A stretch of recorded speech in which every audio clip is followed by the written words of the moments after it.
Alright, think of a pirate. Does he look like this? Is his name Blackbeard? Okay, maybe he looks a little something like this dude over here, who will not be named for copyright purposes. The person you should be thinking of isn't a he but a she. Her name was Zheng Yi Sao. Or Madame Cheng. Cheng I Sao? Sheng Shi? Doesn't matter, but her story starts here. Okay. Come on. A little closer. No, not close enough. Come on, and here. She maybe worked in a town called Canton, where she worked as a sex worker. No, not like this. A little something with a little more ankle. Yeah. This is a weird Google search. Don't check my history. Look at that ankle action. Regardless, things really started moving in 1801 when this guy arrived at the scene. His name was Cheng Pao, and he might have looked something like this, but I don't know. He's mostly unimportant. Oh, also, guess what? He's a pirate. Cool eye patch. He's a cool pirate with a cool pirate crew. So he gets his pirate pals together, and he's like, let's go to Canton. So they go to Canton, and when he gets there, he looks around. He says, wow, this place is pretty great. But you know what would make it even better? Yeah, some fire, man. Did I say some? I meant a lot of fire. They seriously pillaged the place. But then he gets to the brothel.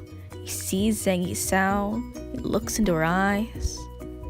He's like, somebody get me a doctor. I just broke a leg falling for you. And like a gentleman, he does the gentlemanly thing. He forces her to marry him, which, quite honestly, was very courteous of him, given the standards of the time period. Believe it or not, pirates were not very into the whole concept of consent. But don't worry about it. Your history class will nudge it out of the picture. Pirates are always more rapey in history. Anyways, Cheng Sao, like the charmer he is, forces Zheng Yi Sao into a marriage, which she's pretty down with. She's cool. But there's terms and conditions. There's a big but at the end of the statement.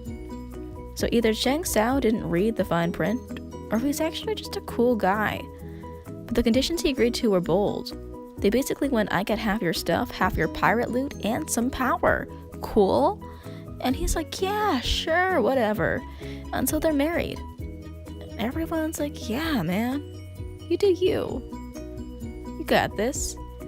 This was due to the people in southern China being really chill compared to the rest of China. Conditions had to be lax for women because they needed to work on boats as merchants and sailors. So they're happy together, and they're running their pirating business as a part of the newly formed Pirate Confederation. It's this big club for pirates who want to do their favorite thing together: piracy. The club is made up of a bunch of different fleets identified with a flag color, such as red, black, and some other ones that are less important. The red flag fleet is the big one on top, with the black flag fleet coming in second. But we'll get into that later. The two go on to have a happy and complete pirating life of love, stealing junk, and pillaging towns. Happily ever after, end scene. Okay, not really.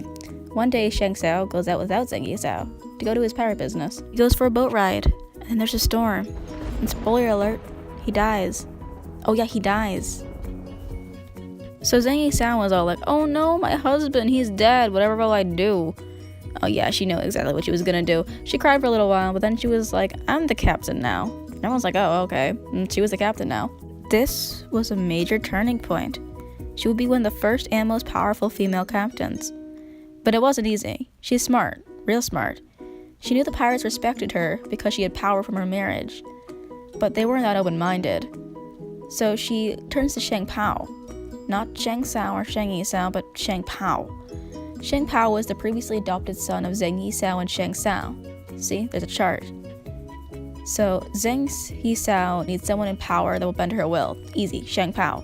But she can't bend enough with him being her son, so she marries him. Easy. It's not incest, he's adopted, don't worry. So she's in power now, and she is ruthless. She's known for having one of, if not the strictest pirate code known to man. Minor offenses are heavily punishable, and those who do go against don't live. So now she can get whatever she wants, and what she wants is money, lots of it. So she sets up a protection scheme that will create a steady stream of cash for her. She protects people and merchants, and they pay her. Easy. Now she doesn't have to rely on pillaging villages for some dough. But a lot of people who are not pirates kind of hated them. Like, kind of really hated them. So much so that they all decided to gang up on her. These enemies weren't just anyone either. Zheng Yi Sao was against the Chinese government, the British government, and the Portuguese government. Let me tell you, they were not happy. People don't tend to like it when you steal their stuff, especially big government people. But she always got away with it, so she couldn't do anything. They did, however, hit some heavy blows in 1810, when ships in western waters were bombarded by British attacks. But this let Zheng Yi Sao really reflect on her life. Life as a pirate, life as a person. She was smart. She knew she didn't need the ships, but she also knew that piracy wouldn't sustain her. It was just then when the Chinese government came knocking on her door. Knock knock, said the Chinese government. Who's there? Asked Zheng Yi Sao. It's just us, the Cheng dynasty, said the Chinese government. We just want to talk. We have a deal that might interest you. No, go away, said Zheng Yi Sao. Okay, the deal was her amnesty for her retirement. It seemed too good to be true, and it was. When she got amnesty, she wouldn't know what to do. But then the Black Flag Fleet took the deal. Maybe this thing wasn't so bad. She storms in, and she's like, yeah, I need amnesty for me, all my loot, and freedom for all my men. And they're like, okay, sorry, we're almost out of freedom. Can I get you what we have left? And she's like, yeah, sure, I'll take it. So she gets freedom, she gets everything she wants, and she's able to retire. Happy, long life. She gets grandchildren, opens like a gambling ring, smuggles opium. It's great, man. Just the easy retirement life. But some people are still kind of pissed off. Those people are called the British. And without Zheng Yi Sao in the picture, the British and the Chinese start to fight again. Tensions are rising, and now we have the moment you've all been waiting for. The Opium Wars. Isn't that cool how everything's kind of connected? Yeah, right? All of these things are connected. The little lives like Zheng Yi Sao's create a bigger picture. See, history seems to do a funny thing, though. It doesn't like to exist all the time, or when it's not convenient.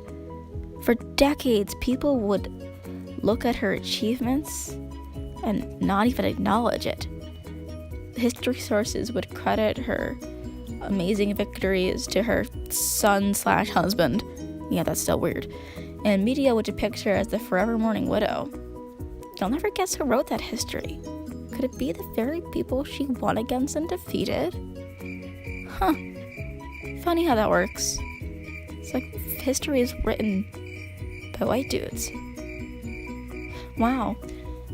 But this is exactly why it's important to learn about Zheng Yi Sao and people like her.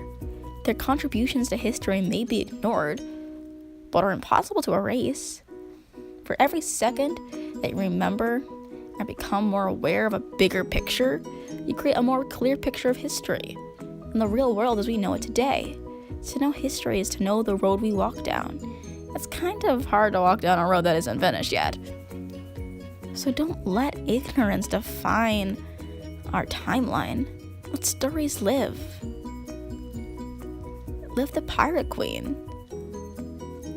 Let her story live on today. Let every historian who's tried to write her out of history because they didn't find her life compelling, just because she was a her, suck it.